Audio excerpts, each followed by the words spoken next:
This is Molly Hemingway, encouraging you to listen to my favorite podcast, Issues, Etc. Every day you get in-depth interviews with host Todd Wilkin asking expert guests substantive, thought-provoking questions on all of the important news and issues of our day. The expert guests are in culture, law, ethics, philosophy, theology, and apologetics. Expert guests, expansive topics, always extolling Christ. Issues, etc.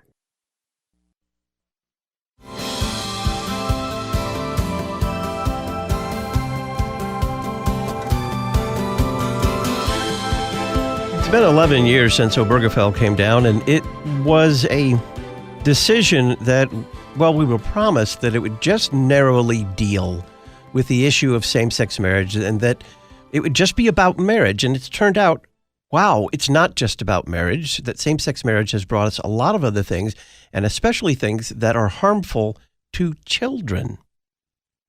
I don't think anyone, pro or con, were thinking about children, maybe some of the people who were planning ahead when Obergefell came down.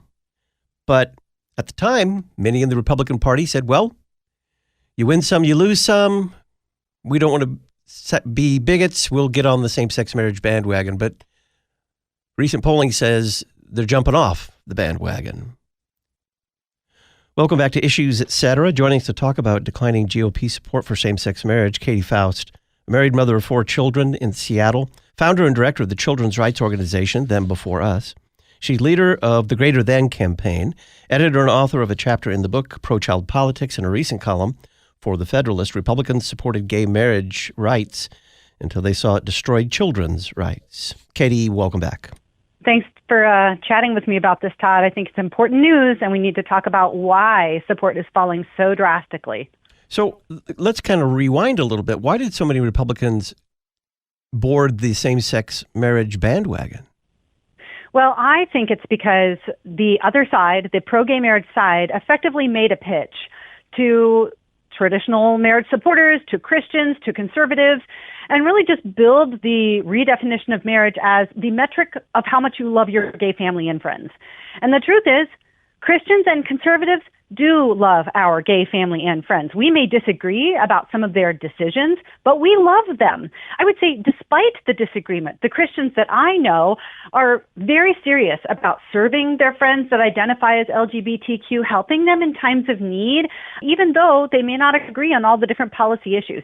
And so leading up to Obergefell, and I think through even like 2020, 2021, we were told that if you don't support gay marriage, you hate your gay family and friends. And unfortunately, a lot of conservatives and a lot of Christians believed them. And as a result, some went along by this effort to de-sex the most child-friendly institution the world has ever known.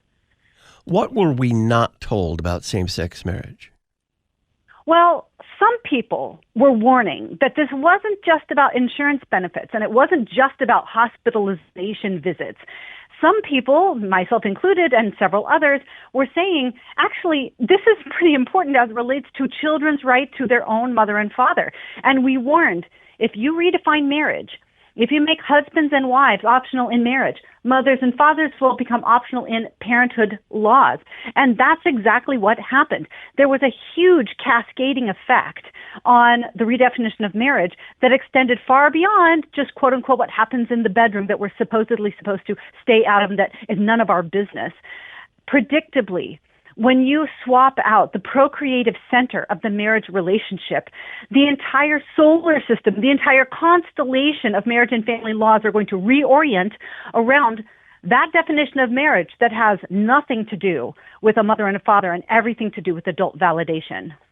So why are many Republicans now jumping ship on same-sex marriage? They have seen the receipts, Todd.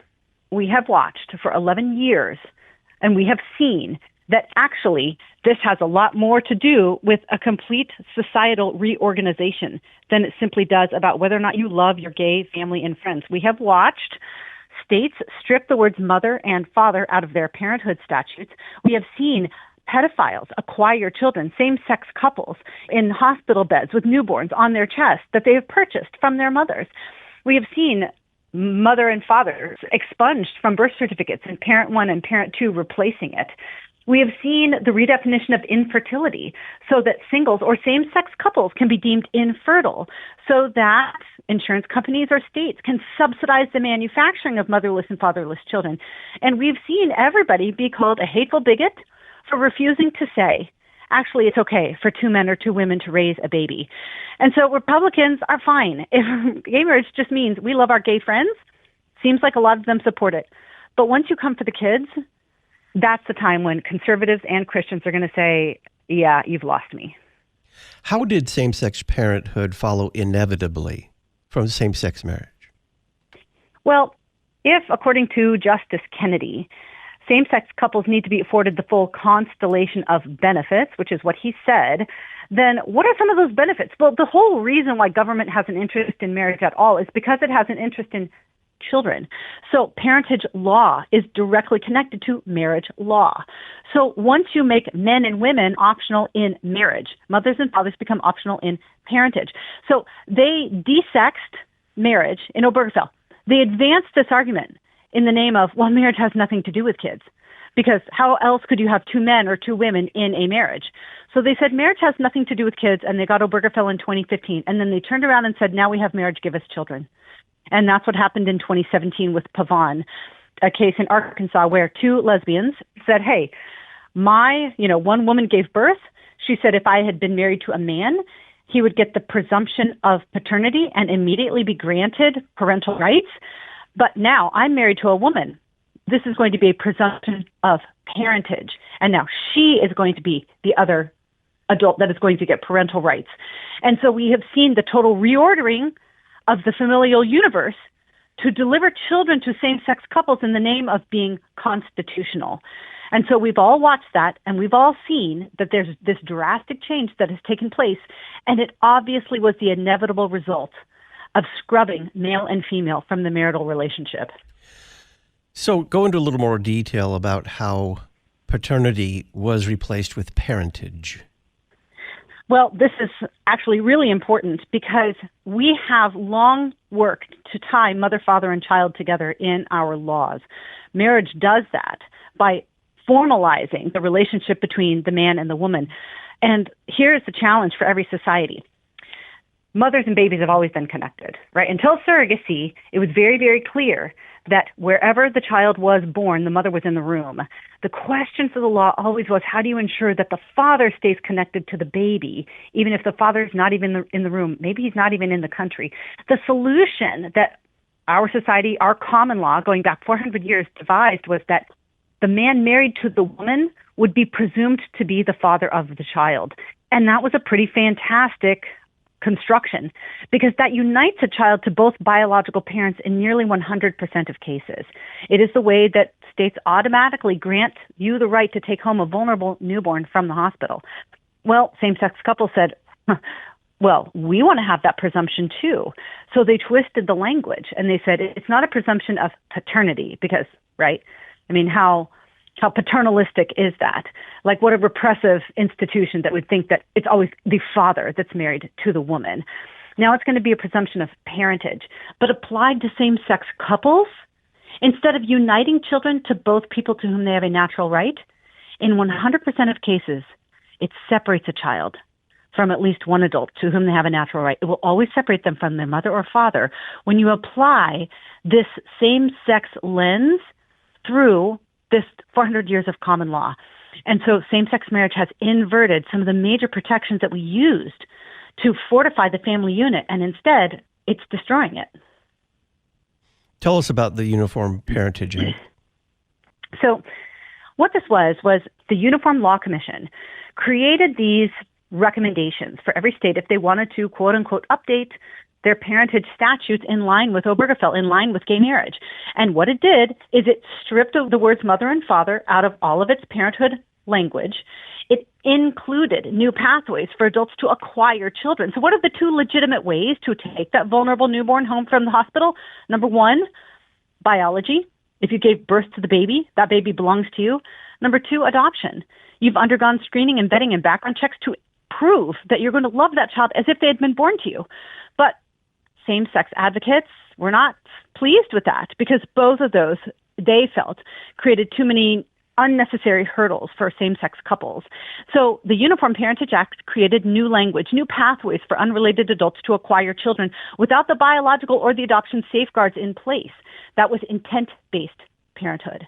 And then it formalized and gave state power to reinforce contracts for adults that assembled sperm, egg, and womb through fertility processes in the name of being constitutional. So the Uniform Parentage Act has been passed by nearly a dozen states. And in all of those states, what it does is it functionally commodifies children, right? There's no mention of mother and father. Unrelated adults, even pedophiles, can acquire children through these processes, through these laws. And those kids are going to be separated from one or both biological parents in the process, all in the name of updating our parenthood statutes, according to Obergefell. What did Washington State's version of this Uniform Parentage Act actually allow?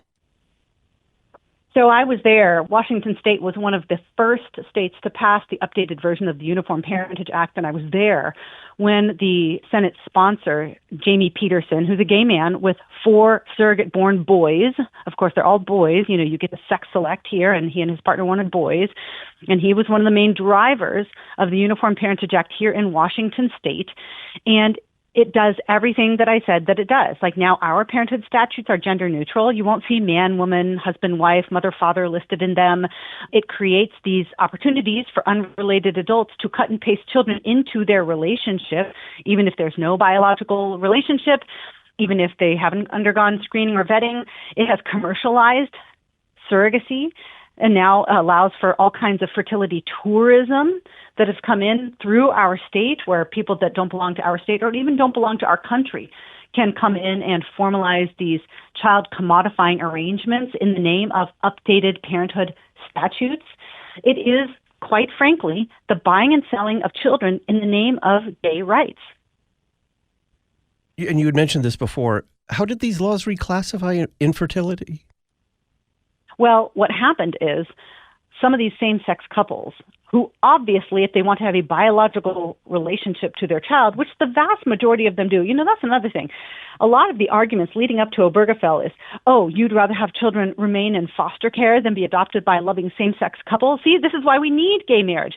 Well, we've crunched the numbers, and same-sex couples, just like almost everybody else, want biological children. About 2/3 of them say they would have biological children through sperm or egg donation or purchasing if they could, but cost is a huge barrier for them because it's an expensive process, especially if you have to purchase a woman's egg and rent a woman's womb. And so a lot of these same-sex couples would go to their insurance company or their benefits if they worked for the government, and they would see that infertile heterosexual couples would have their IVF subsidized or covered completely if they were given a diagnosis of infertility, if they had 12 months of unprotected heterosexual sex that didn't result in a pregnancy or live birth. Then their IVF process was subsidized. Well, same-sex couples said that's discriminatory because it doesn't matter how much unprotected sex we have. We will never be able to achieve a pregnancy or a live birth. So many of these couples sued their insurance companies or even sued their state. The most famous case of this is happened in New York, where then they said, look, we have to have, quote unquote, equal access to the full constellation of benefits that gay marriage affords. Therefore, you need to reclassify infertility. So several jurisdictions have. Now, you can be infertile, even if you're a heterosexual couple that hasn't achieved pregnancy, or you're a single person. Because in the universe of Obergefell, it doesn't have to be 2. It can be 1, it can be 3. Or if you're a same-sex couple, you can be socially infertile, right? Your choices have led you to the place where you do not have sperm or egg or womb between the two of you. And now the insurance company or the government is going to subsidize the manufacturing of a motherless or fatherless children because you have manipulated language in line with a Supreme Court precedent from 2015. Katy Faust is our guest. We're talking about declining GOP support for same-sex marriage. We'll go to New York and see what they're doing to further this ideology next.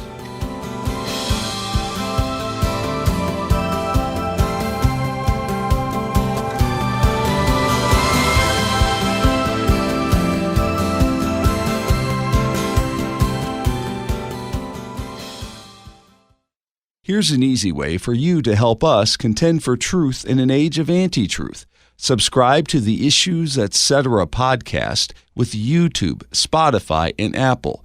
Just type Issues Etc. in the YouTube search engine and click subscribe. For Apple and Spotify, type Issues Etc. in the search engine, hit follow, and leave us a 5-star review. Help us inform other podcast listeners by subscribing to the Issues Etc. podcast with YouTube, Spotify, and Apple. For nearly 140 years, the Lutheran Witness has taught the faith, defended it against error, and shown forth the great treasures of the Lutheran Church and biblical doctrine. We're continuing this legacy by publishing issues and articles that help you see the world from a Lutheran perspective and that teach biblical doctrine and show forth the treasures of God's Word. Visit our website to learn more and how to subscribe, witness.lcms.org. The Lutheran Witness, helping you interpret the world from a Lutheran perspective. Learning Latin can help your student think more clearly, understand English grammar, and prepare to study science and theology. And teaching Latin doesn't have to be intimidating. Memoria Press publishes a Latin curriculum that is easy to use, even if you don't know Latin yourself. Learn more at memoriapress.com. Save $5 when you enter the coupon code LPR26MP. Memoria Press, saving Western civilization one student at a time. Contending for truth in an age of anti-truth. You're listening to Issues Etc. Did you know that we send out an email each week that details upcoming show topics? It's available for you to include in your weekly church bulletin. Just click the Issues Etc. Journal logo at our homepage, issuesetc.org, and sign up to receive the church bulletin blurb. It's an easy way to invite your fellow parishioners to listen to Issues Etc. issuesetc.org. Look for the Issues Etc. Journal logo and register to receive a weekly bulletin paragraph from Issues Etc.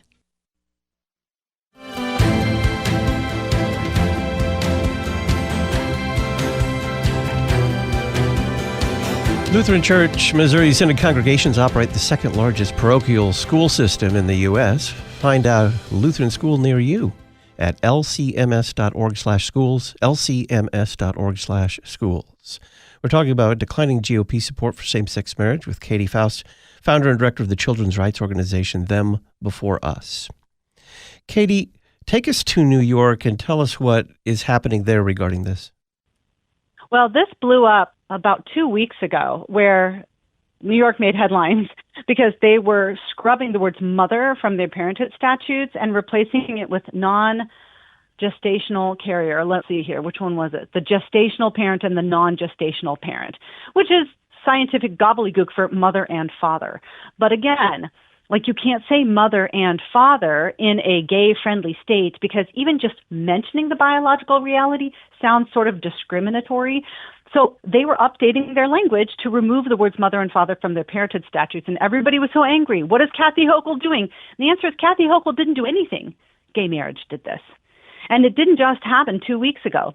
It happened in 2021 when they passed their version of the Uniform Parentage Act that insisted that you make everything gender neutral, that you legalize commercial surrogacy, that you create these new pathways for unrelated adults to acquire children.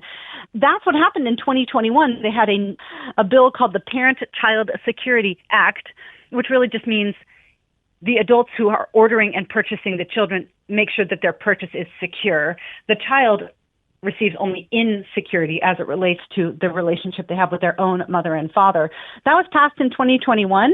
And so what they're doing now is they're just updating the language. They're spreading it beyond just the reproductive technology part of parenthood, and they're broadening it out to the rest of parenthood, to the rest of the people that aren't using reproductive technologies. And of course they are, because if you're going to have uniformity within the law, obviously one of those two models of parenthood is going to win, either the natural family or the state-constructed family. And in the world of gay marriage, the state-constructed family is going to consume more and more real estate.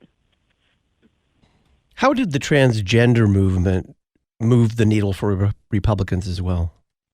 So I think that if you ask people why Republicans have soured on gay marriage, most of them would say because the T in LGBT totally overplayed their hand. And that is true. And so you'll see these efforts, even from gay people that are kind of right or independent, they'll say, look, I want gay marriage, but I don't think that men should be in women's changing rooms, and I don't think we should be transing the kids. And so a lot of those LGBers want a divorce from the T and the Q. They want to say, look, the T and the Q is crazy. We don't want any part of them, but we want to keep gay marriage. And the answer is, I'm sorry, but LGB gave you the T and Q. More specifically, gay marriage gave you the T and the Q. Why? Because if sex differences don't matter in marriage, where new life is made through the sexual act, then sex differences don't matter anywhere. The one place where male and female matter the most is in the home. You guys said it was totally irrelevant there. So the next logical step is it does not matter in the pool. It doesn't matter on the soccer field. It doesn't matter in the changing room. It doesn't matter in the prisons. If sex doesn't matter in marriage, it doesn't matter anywhere. And so Republicans are also taking note of that. Look, they understand that you cannot have gay marriage without getting the T later. They don't want the T. They're going upstream and they're saying, yeah, I don't think we should have gay marriage either. Tell us about the horrors of sexual abuse. And you had hinted at some of this earlier in our conversation that's connected to same-sex surrogacy. Well, the real issue with sexual abuse, or just abuse in general, is not actually a sexual orientation issue. It is a question of relatedness. So what do we see when we look at studies that are examining what children are most at risk for abuse of all kinds, sexual, physical, emotional? What kids are at risk? It's children living with an unrelated adult, specifically an unrelated man. Those children's risk of abuse skyrocket, whether it is a child's father married to another man or a child's mother dating another man, right? The presence of an unrelated man in a child's home is one of the greatest predictors of child abuse. So we don't want to normalize those situations, right? This is why Christians advocate for marriage between one man and one woman for one lifetime, because we don't want the children subjected to no-fault divorces and then repartnering and remarriage with the unrelated adults, or maybe the revolving door of adults that are going to come in afterwards through serial cohabiting relationships. Those are risky situations for children. But what did we do with same-sex marriage? What did we do with promoting same-sex parenting? We guaranteed that there was always an unrelated adult in the child's home. And in this case of a gay couple, it's always an unrelated man. So it's very hard to find stats on children who are abused with same-sex parents. You can imagine this is pretty unpopular research to do, but we don't actually need to look at those homes. We already know the truth, and that is biological parents tend to be statistically the most connected to, invested in, and protective of kids. Unrelated adults in the home always increase risk of abuse and neglect. We are seeing, unfortunately, I think almost every month, there's a news story of children who are being raised by two men, same-sex couples, one of which is always unrelated, sometimes both are unrelated, experiencing terrible, disturbing abuse. This should be no surprise to us. Unfortunately, this is just a fact of human nature. You say that Republicans are not becoming less compassionate. They're becoming less naive. What do you mean? We love our gay family and friends. We work to serve them without compromise. We are open to being compassionate. We want to help when they struggle. But now we know that that promise of gay marriage was not just about the private lives of two adults. It had to do with children. It had to do with child victimization. Yes, it had to do with like the downstream effects of the transing of the kids. But more immediately, it had to do with the commodification of children, the erasing of their mother and father from parenthood statutes, and therefore from the lives of very real children. And Republicans said no more. I'm not okay with that. I want to love my gay family and friends, but not if it means children have to pay the price. So I'm grateful. I'm grateful that Republicans are waking up to what always was the reality. They've just seen it clearly, and now the support for gay marriage is starting to reflect it. President Donald Trump is the titular head of the GOP. How can we move the needle on same-sex marriage with a president who really doesn't oppose it? We framed the question differently. See, I think that President Trump and Melania and a lot of GOP leaders really thought about this from the perspective of we want to bring more people into the tent. We love our gay family and friends, and we do want them to have insurance benefits. We do want them to be able to visit each other in the hospital. But I think that if you put the same question right to them in a different way, which is, do children need their own mother and father, or is a state-assigned stranger just as good? I think you're going to get a different response.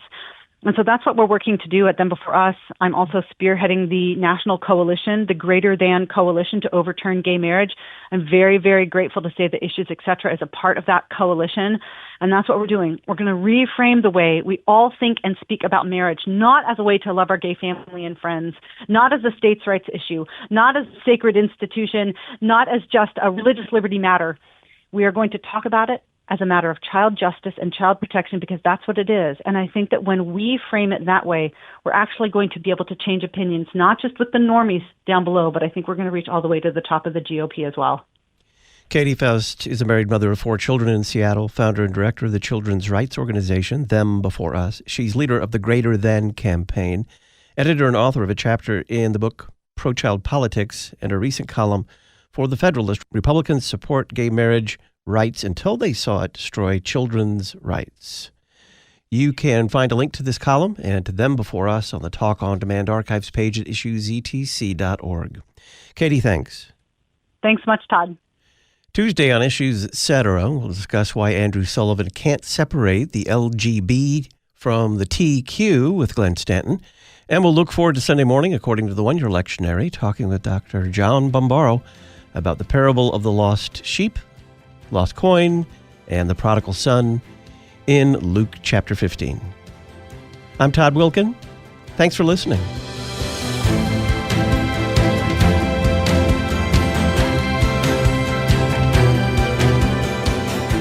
Listen weekday afternoons to Pastor Todd Wilkin and guests on Issues Etc. Issues Etc. is a listener-supported program. Your financial support is vital for the continuation and expansion of this worldwide outreach. Our mailing address, Issues Etc., P.O. Box 83, Collinsville, Illinois, 62234. Box 83, Collinsville, Illinois, 62234. You can also donate at our website, issuesetc.org. Issues Etc. is a production of LPR, Lutheran Public Radio.